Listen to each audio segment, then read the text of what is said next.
remote voting for migrant workers. What is the plan AIC has outlined? In 2011, there were 45.36 crore migrants in the country. Many are unable to vote because they are unable to travel back to their home constituencies on the day of polling. Here is how the Election Commission plans to help them. The Election Commission Thursday announced that it is ready to pilot remote voting for domestic migrants, so they don't have to travel back to their home states to vote. This comes on the back of EC's acknowledgement of migration-based disenfranchisement. In a to the press, the AIC said it hopes that through this move, it will be able to boost voter turnout and strengthen India's democratic process. In its statement, the Commission said that it has developed a prototype for a multi-constituency remote electronic voting machine (RVM) that can handle multiple constituencies from a single remote polling booth. Also read, the AIC has invited all recognized 8 national and 57 state political parties on January 16 to demonstrate the functioning of the RVM and has asked for their written views by January 31. Explains the reason for this move, the EC's proposed solution, how RVMs may work and some concerns that need to be addressed. While registered voters do not end up voting for a variety of reasons, domestic migration is a major contributor in the Indian context. As per the 2011 census, the numbers will have risen since then. There are nearly 45.36 crore migrants in India, both intra and interstate, amounting to approximately 37% of the country's population. Migration can be driven by a variety of different reasons, from marriage to natural disaster to employment. Also read, according to ECs for RVMs, voters who are absent from their home locations on the day of polling, even if they wish to vote, are unable to travel to vote due to various reasons. This means that there is a large chunk of the population which is denied its franchise due to exigencies of work or lack of resources to travel. This goes directly against the EC's "No Voter Left Behind" goal.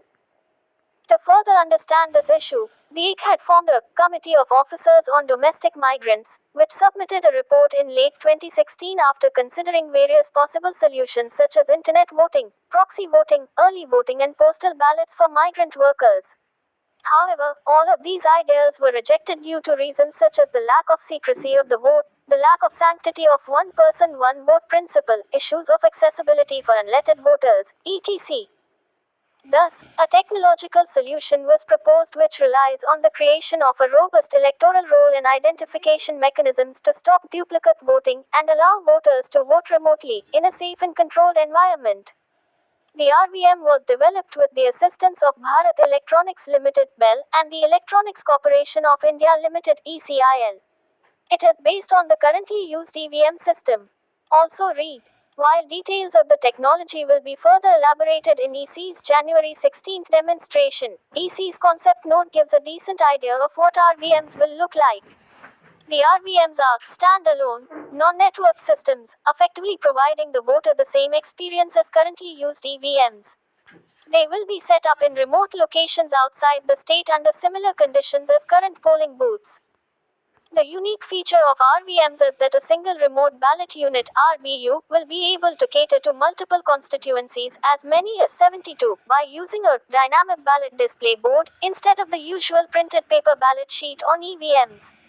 The ballot unit overlay display (BUOD) will show the requisite candidates based on the constituency number read on the voter's constituency card. A barcode scanning system will be used to read these cards.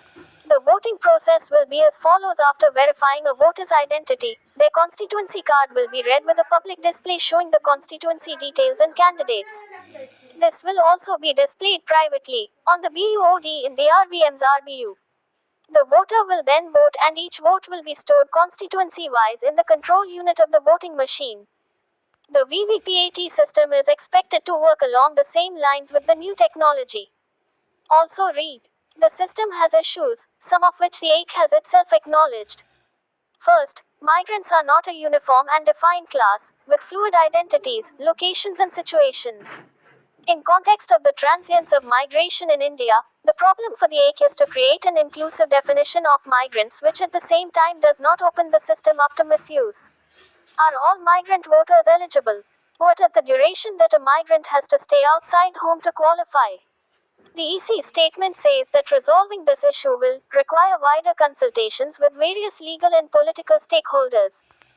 Second, in the context of increasing questions being asked about technology based voting, how do RVMs enter the conversation? As various countries reject EVMs for paper based ballots, does this move have the potential to raise further questions on the sanctity of the electoral process itself? While the AIC claims that RVMs are as secure as currently used EVMs, more technological components are bound to raise further questions. Third, how does remote voting affect elections and campaigning? In a playing field which is far from level, remote voting can theoretically provide an added edge to bigger parties and richer candidates who can campaign across the constituency and beyond.